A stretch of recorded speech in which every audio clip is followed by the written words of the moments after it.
Welcome to 4 Oak Street. I thought I'd just give you a quick update on what I've done. I've been trying to do something each night, and I think I may have finished my last major piece of woodwork. So with that, it means I can put away some of the tools that are making dust everywhere, which will require me at some point to go through the whole layout and give it a real good vacuum. But firstly, I'd like to thank people for their feedback. Sometimes, it takes a fresh set of eyes to see the bleeding obvious. So with that, I think it was Ewan, the growler, who did mention that the head shunt was actually going to be smaller than the actual sidings up to the fuel depot that you can see. So I'd messed around and looked at different ways, and then Graham from G-Man Tree, who has a channel, who last had a Farris Class 60 sound demonstration up, he mentioned, why didn't I move the loco shed right into the 2 tracks that come down? And to do that really wasn't a lot of work. It was about pulling up the the cork. But one of the things was I needed to keep that wider channel of cork there for the main bridge support.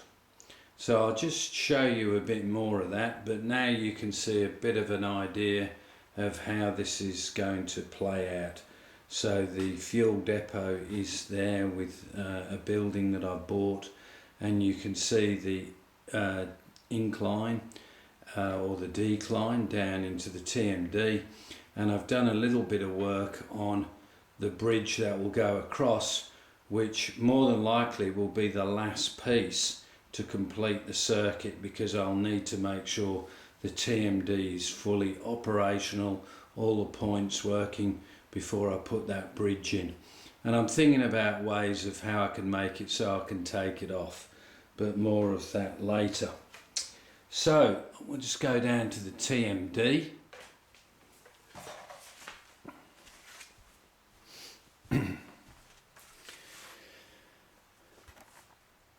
So you can see there's a few buildings in place, the coaching shed, the engine shed, the workers' mess, and the fueling area. And then you can see it then moves up to the fuel depot, where I have actually purchased a pumping station which will sit next to it. So now you can see pretty much how this is going to work. So I've moved the engine shed across. I've also put in the pits, if you like, in the engine shed. As mentioned, I did put this piece of ply in 9mm. The reason I had to lift it was because of the gradient. I didn't want to make the gradient steeper. So had the gradient got down to the actual baseboard level, it still would have been coming down about here near my finger. So I was all really happy with that.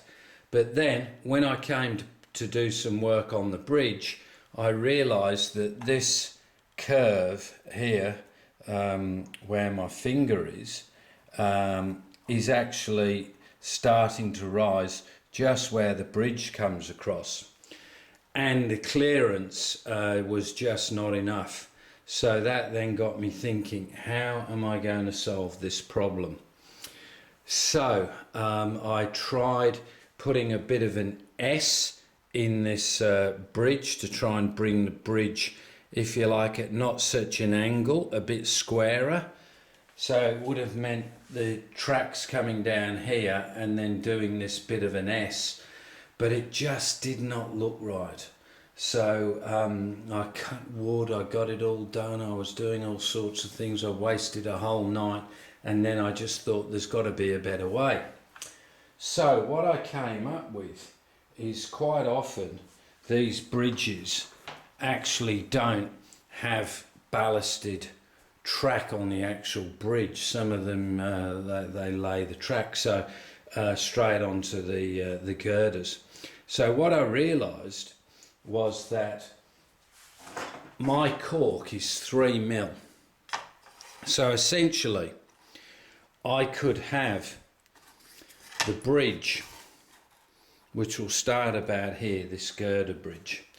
I could actually use 3mm MDF and lay the track on the cork as normal, and then it would automatically then just transition onto the MDF. And then what I could do is build that bridge up. So either side put some strips of MDF to give it a slightly thicker profile. I've also worked out now, because I've got a good clearance, that I can actually put 3mm underneath as well. So just to show you how this is going to pan out, you can see I've done some work here. So this will be lined with a wall, as will, you know, a lot of it. This will also be lined with a wall, but this will curve around at the same angle as the track curves, but when the bridge is on you won't actually see that curve from this side. And this will then come across here vertically with a wall, maybe a slight fall on it, and this will be part of the embankment that goes right along the side here. And then in between here we've got 3mm for a wall, which there'll be something here brick wise on the side, could look quite effective. And then it's a question of working out all the roads, how that tunnel blends in, as mentioned before. So that's pretty much it. What I will also be doing is an area in the TMD, all that will get filled in, and when I say filled in, cork, now the track's designated, pretty much I will fill that in now with more cork before then filling in the track, if you like, so it looks like it's a concrete area. So that's pretty much it. The other thing I wanted to mention here is that the transition where my finger is, where it starts to rise, you'll see I've used this technique where effectively I just cut using the jigsaw, and then you get that perfect transition. So you've got nothing where you're sort of having to sand it or whatever. It's just a natural transition off the board. And I've also done the same thing with this one here, where this is cut here. So it's one piece of wood that is actually cut to start that transition down.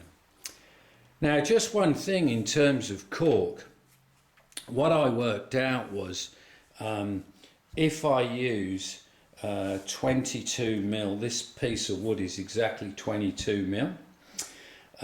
So what I've done is I have used that 22mm.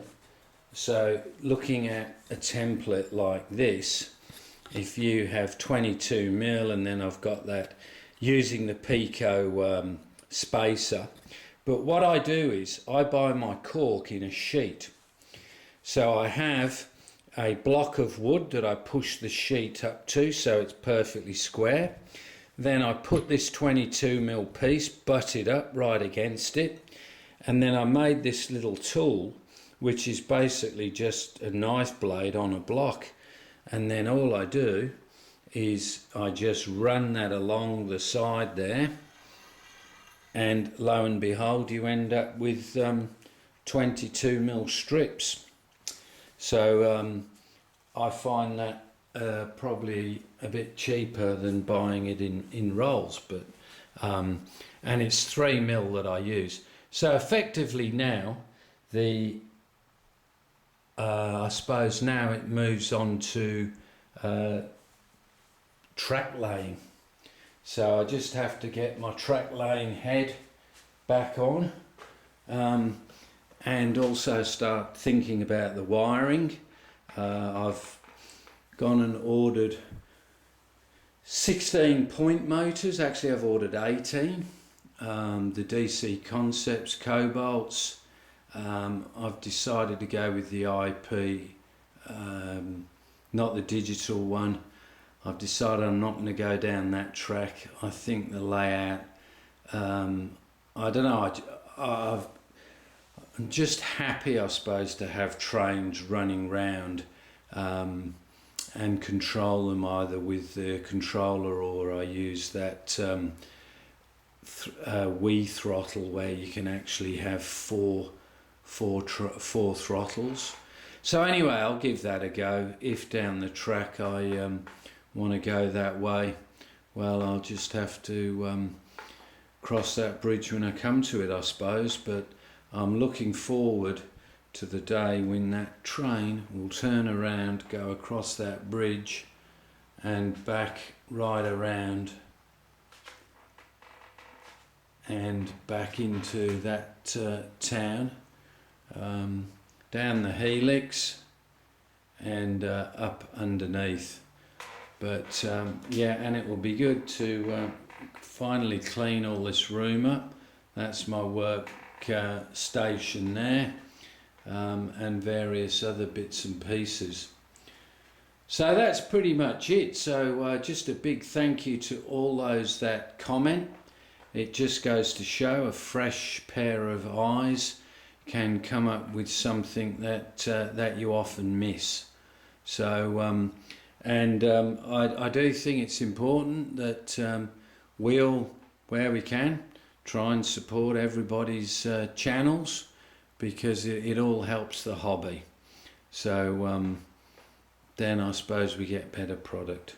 So with that, the next video that you'll see will be me starting to lay the track from that left of the bridge over that joint. So there'll be some copper clad to do there, and then into the station and around, and then the TMD followed by the bridge, the laying of the cork around to where it's finished, I suppose, at the moment, and that'll be it. And then the grand running of trains in a circuit. So with that, thank you all, and I'll see you on the next video. Bye.